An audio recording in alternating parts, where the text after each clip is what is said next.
அனைவருக்கும் வணக்கம்.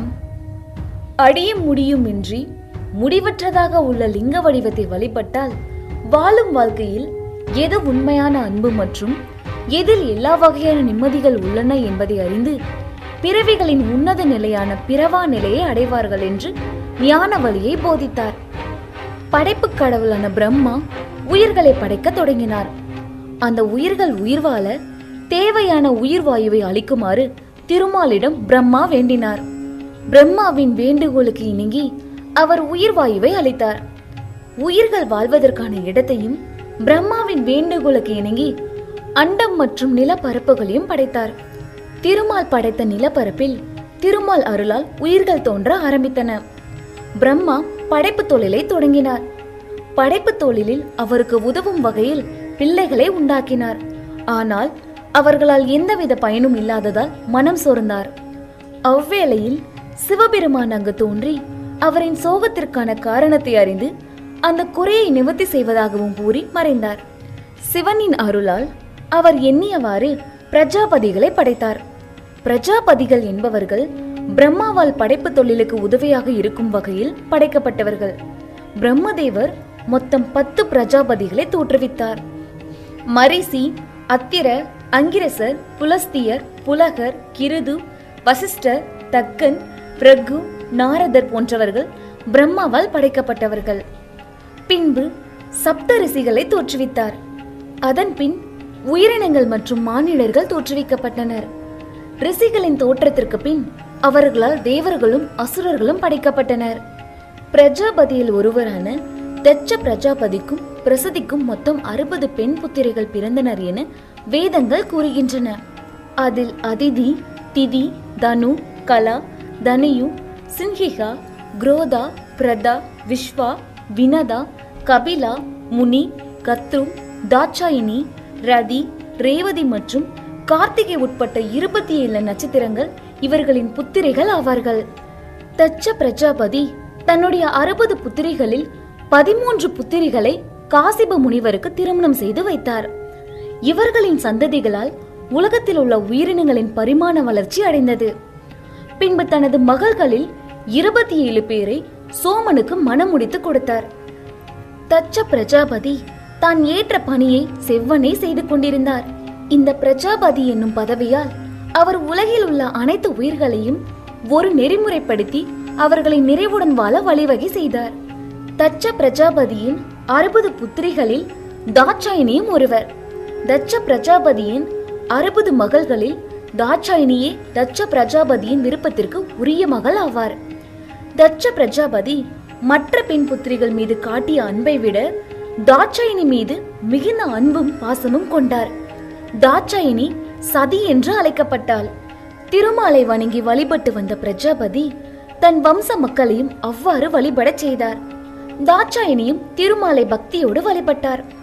தாட்சாயினி எல்லா வேதங்களையும் உபநிடங்களையும் முறையாக பயின்று தேர்ச்சி பெற்றார். இதனால் என்னவோ மற்ற பிள்ளைகளை விட தாட்சாயினி மீது மிகுந்த அன்பு கொண்டார். தாட்சாயினி இளமை பருவம் அடைந்ததும் சிவபெருமானை பற்றிய செய்திகளை அறிந்து அவரை பற்றிய தகவல்களை அறிந்தார். ஒரு சமயம் அவரை காணும் வாய்ப்பு தாட்சாயினிக்கு உண்டாயிற்று.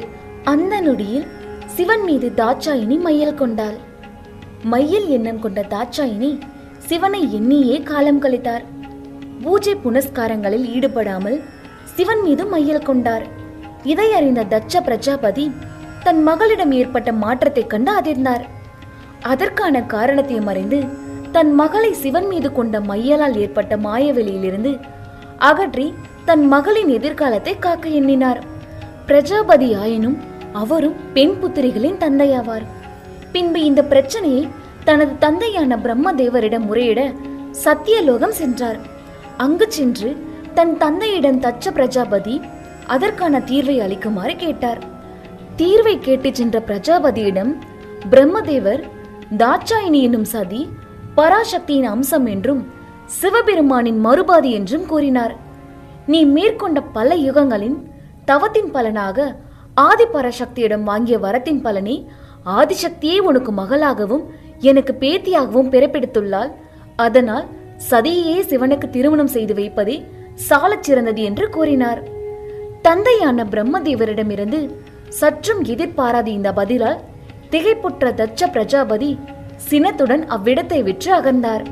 தட்ச பிரஜாபதி தன் மகளான சதியிடம் அவள் கொண்டுள்ள மையலால் ஏற்படும் விளைவுகளை பற்றி எடுத்து கூறி மையலை கைவிடும் முயற்சியில் இறங்கினார். அவர் சதியிடம், என் அன்பு மகளே, நீ மையல் கொண்டுள்ள சிவபெருமான் சுடுகாட்டில் வாசம் செய்பவன், அவனுக்கென்று மாட மாளிகை எதுவும் இல்லை, அவனுக்கென்று யாரும் இல்லை என்று எடுத்து கூறினார். தந்தையின் முன் சதி தனது விருப்பத்தை கூறினாள். சிவனே என் பதியாக வேண்டும் என்பது என் விருப்பம் எனவும் கூறினாள். தாரகாசுரன் என்னும் அசுரன் சிவபெருமானை நோக்கி பல காலமாக உணவும் உறக்கமும் இன்றி கடுந்தவம் புரிந்தான். அவனின் தவத்தால் மகிழ்ந்த சிவபெருமான் தாரகாசுரனின் முன்பு உதயமாக்கினார். சிவபெருமானை கண்ட தாரகாசுரன் செய்வது அறியாது மெய்மறந்து நின்றான். என் பிறப்பின் நெடுநாள் பலனை யான் அடைந்து விட்டேன் என்றும் இவ்வுலகத்தை மறந்து சிவனின் முன் நின்றான். தாரகாசுரனே, உன் தவத்தால் யான் மனமகிழ்ந்தோம். அசுரனே, உனக்கு என்ன வேண்டும், வரத்தினை கேள் என்று சிவபெருமான் கூறினார். அதற்கு தாரகாசுரன் சிவபெருமானிடம், நான் இந்த பூவிலையில் தோன்றும் உயிர்கள் மற்றும் எவராலும் அழியாமல் இருக்கும் சாகா வரத்தை தந்தால் அடியனின் உள்ளம் குளிரும் என தன் மாய வார்த்தைகளால் அசுரனான தாரகாசுரன் வரன் கேட்டான். எதற்கும் மயங்காத மாய வித்தைகளுக்கு அப்பாற்பட்ட பக்தியால் மட்டும் உணரக்கூடிய பரம்பொருளான சிவபெருமான், தாரகாசுரனே, பிரம்மன் சிருஷ்டித்த இந்த பூவுலகில் தோன்றிய அனைத்து உயிர்களும் தோன்றினால் என்றாவது ஒரு நாள் மடிய வேண்டும் என்பது விதி. இதுவே பிரம்மன் படைத்த உலகில் இயற்கையின் நியதி. இதற்கு நானும் அடிபணிவேன். இவ்வரத்தினை விட்டு வேறு வரத்தினை கேள் என்று கருணாமூர்த்தியான சிவபெருமான் கூறினார். தான் எண்ணிய வரம் கிடைக்க பெறாததால் மிகவும் சோர்வுற்ற தாரகாசுரன் வேறு வரத்தினை பற்றி சிந்தித்து சிவபெருமானிடம் வினவினான். குல வேறுபாடின்றி யாவருக்கும் காட்சியளிக்கும் பரம்பொருளான சிவபெருமானிடம், என்னுடைய அந்திமா முடிவு என்பது தங்களின் புத்திரர்களால் மட்டுமே இருக்க வேண்டும் பெருமானே, இதுவே அடியேனின் விருப்பம் என்று தாரகாசுரன் கூறினான்.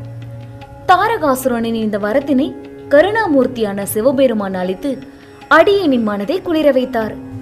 எல்லா யுகங்களில் நடக்கும் எல்லா நிகழ்வுகளை அறிந்த காலன் எதையும் அறியாத அசுரனால் உண்டாகும் நன்மையை அறிந்து, தாரகாசுரனே, நீர் வேண்டிய வரத்தினை யாம் அளித்தோம் என்று சிவபெருமான் கூறி பஞ்சபூதங்களில் கலந்து மறைந்தார்.